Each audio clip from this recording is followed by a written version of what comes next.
Hello, hai, Assalamualaikum. Hari ni saya nak unboxing a box from Kisah Bawah Tanah. Saya rasa dia kita. Tengok apa, betul tak itu? Wow. Pocing. Cakap thank you lah. Yang belakang dia cakap rumah hang sekarang dihati oleh kami. Wah.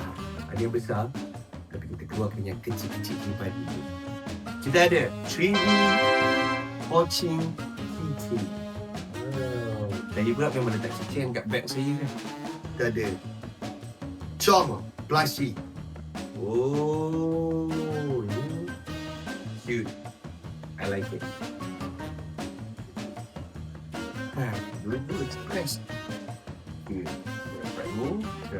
To those who collect stickers, this is for you guys. Untuk saya, saya memang collect stickers. Feel like it. Sebenarnya I really like it. I suka dia punya konsep. Dia bagi kita kontrak energy. Kita tahu kalau pasal hantu mesti semua dia seram, tapi our local industry made this animated series buatkan hantu tu sebenarnya approachable and for me it's fun. Beautiful, cute and thank you. Selamat datang ke The Mud. Bila dua sekawan mengejar misi bersama lagi jadi. Mak, tinggal 2 minit je ni. Saya berdua menceroboh masuk mak aku walau-walau sini. Semua salah faham. Meredah pelbagai hantu Asia demi mencari tujuan hidup.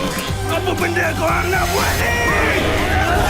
Kisah Bawah Tanah hanya dengan Astro One. Senang nak stream sehingga 4 peranti.